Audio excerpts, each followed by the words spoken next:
सभी दर्शकों को मेरा राधे राधे। दर्शकों, ईश्वर अच्छा कार्य करने का मौका हर किसी को नहीं देता। उसी के कुछ चुने हुए बंदे होते हैं जिनको अच्छे कार्य करने का मौका मिलता है।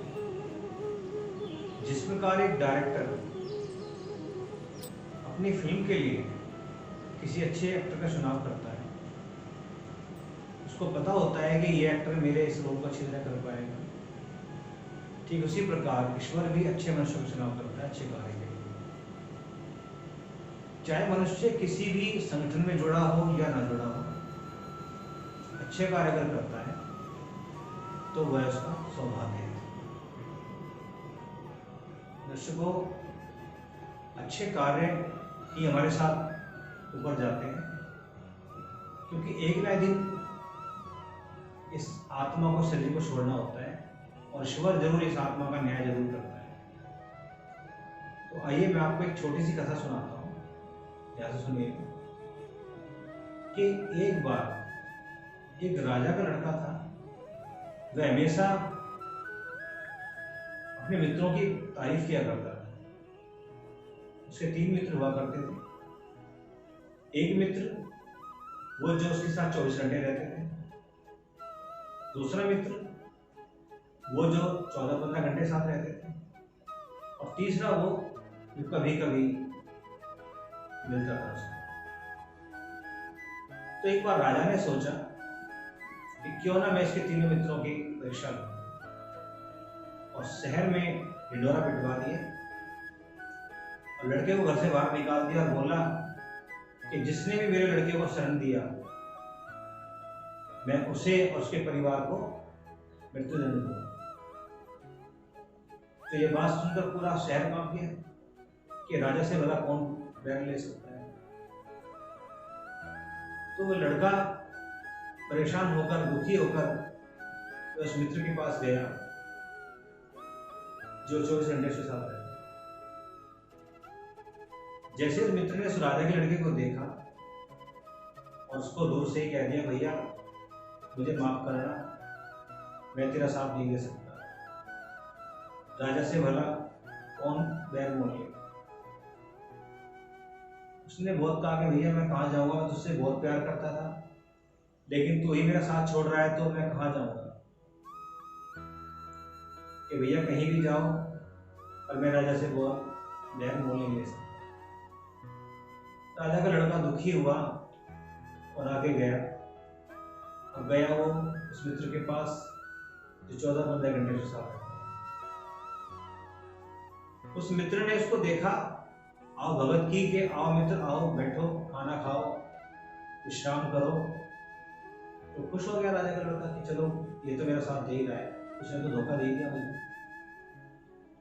लेकिन कुछ समय बाद उस मित्र ने कह दिया, भैया अब तुम यहाँ से जाओ, अब तुम्हारा यहाँ पर कोई ठिकाना नहीं है। कहीं ऐसा ना हो राजा को पता लग जाए कि मैंने तुम्हें आश्रय दिया है, और वह राजा कहीं ऐसा ना मुझे, मेरे परिवार को मृत्युदंड दे दे।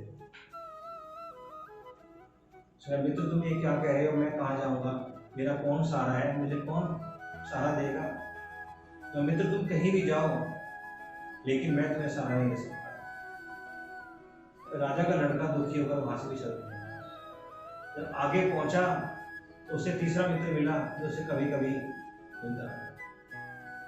उसने देखा कि अरे मेरा मित्र आया, देखकर दूर से बड़ा प्रसन्न हुआ। राजा के लड़के को कहा कि आओ मित्र आओ, आज कैसे आना हुआ, बहुत दिनों बाद तुम्हें मेरी याद आई। कि नहीं मित्र कुछ नहीं, मैं बस ऐसे जा रहा था। कि नहीं मित्र बताओ क्या बात है। उसने कहा मित्र जब मेरा साथ उन्होंने नहीं दिया जिनको मैं बहुत ज्यादा चाहता था, तो तुम मेरा क्या साथ दोगे। उस मित्र ने कहा कि नहीं भैया, मित्र बोला है तो मित्र तो निभाऊंगा, चाहे तुमने कभी कभी बोला हो। तो वो उसको अपने साथ ले गया, खाना खिलाया, विश्राम कराया। अब वो खुद राजा लड़का कहने लगा, भैया मुझे जाने दो, कहीं ऐसा मेरे पिताजी को पता लग गया तो वो तुम्हें नहीं छोड़ेंगे। उसने कहा नहीं भैया, मैं तुम्हें जाने नहीं दूंगा, चाहे अंजाम कुछ भी हो, देखा जाएगा। कुछ ही देर बाद राजा के सैनिक मित्र के घर आ गए, क्योंकि राजा को पता लग चुका था, गुप्तचर होते राजा। राजा ने तुरंत सबको अपने दरबार में बुलाया और कहा कि क्या तुम्हें मेरी आज्ञा का पता नहीं था कि मैंने इस लड़के को घर से बाहर निकाल दिया है? क्या तुम्हें मेरा डर नहीं था? तो उस मित्र ने कहा, जिसने उसको सहारा दिया था राजा के लड़के को, कि महाराज मित्रता बहुत बड़ी चीज है। इसे मुझे मित्र कहा है, चाहे कभी कभी कहा है, लेकिन मित्रता तो की है ना। अंजाम चाहे कुछ भी हो, जो इसने मुझे याद किया है चाहे कभी किया है, लेकिन मैं ऐसा साथ छोड़ने वाला नहीं हूँ। महाराज बाकी आप जैसा चाहें कर सकते हैं मेरे साथ, मुझे समझ लो। तो दर्शकों, ऐसे 3 मित्र हम सबके पास हैं, मेरे पास भी है, आपके पास भी है, हम सबके पास है। पहला मित्र वो 24 घंटे जो हमारे साथ रहता है, हमारी आत्मा के साथ, यानी कि हमारा शरीर, जिसको हम बहुत प्यार करते हैं, सजते हैं, संवारते हैं, अपने देखते हैं कि हम कैसे लग रहे हैं, अच्छे अच्छे कपड़े पहनते हैं, बहुत प्यार करते हैं मेरे शरीर से। लेकिन ये भी सबको पता है कि शरीर एक दिन धोखा देगा, हमारा साथ छोड़ देगा। शरीर का कब कौन सा खराब हो जाए कुछ नहीं कहा जा सकता। तो सबसे बड़ा धोखेबाज हमारा शरीर है, जिसको हम बहुत प्यार करते हैं।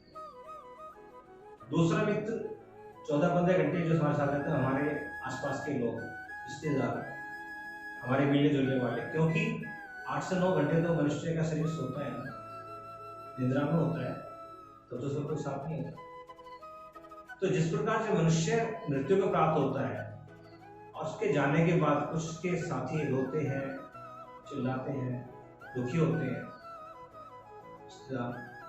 घर वाले सभी, लेकिन कोई भी शमशान में इसको छोड़कर आते, लेकिन कोई भी उसके साथ ऊपर तक नहीं जाता। सब दुखी होकर घर आ जाते हैं और कुछ देर बाद सबकी अपने काम धंधे शुरू हो जाते हैं, सभी के अपने कार्य शुरू हो जाते हैं, भूल जाते हैं। तीसरा जो कभी कभी जो मिलता है, वो हमारे अच्छे कर्म जो हम लोग करते हैं, आप लोग करते हैं, लेकिन आपको भी अच्छे से पता है, मुझे भी पता है कि हम अच्छे कर्म रोज तो नहीं करते हैं, कभी कभी मौका देता है ईश्वर हमें, तो हमें अच्छे कर्म जो हमें करने होते हैं, जो हमें करते हैं, तो वही हमारे साथ ऊपर जाते हैं। दर्शकों, मेरा सिर्फ यही कहना है कि दुनिया चाहे कितना मजाक उड़ाए, चाहे दुनिया कितनी हंसी क्यों ना उड़ाए, कोई कितनी बातें क्यों ना बनाए, कि दुनिया का काम तो बातें बनाने का, लेकिन हमें अपने दृढ़ संकल्प पर रहना है, डटे रहना है, इसको कभी नहीं छोड़ना है, अंजाम चाहे जो, क्योंकि हमें पता है कि हम जो कार्य कर रहे हैं अच्छा कर रहे हैं, चाहे किसी संगठन से जुड़ रहे हैं, चाहे हम अलग रहकर कर रहे हैं, लेकिन कभी भी मेरा आपसे निवेदन है कि अच्छे कार्य करने का मौका मत छोड़ो, ईश्वर सब भला ही देगा। क्योंकि ईश्वर, मैंने भी बताया था, ईश्वर ने जो हमें चुना है, तो जरूर हम उसके कुछ खास बंदे रहे हैं जो आज अच्छा कार्य करें। दोस्तों, मित्रों, दर्शकों, मेरा ये आप सबसे यही निवेदन है कि अच्छे कार्य करते रहिए, और मेरा जो वीडियो है वो सबका हौसला बढ़ाने के लिए है। अगर मुझसे अगर कुछ भी गलती हुई हो, उसके लिए मैं क्षमा चाहता हूँ। जय श्री राधे।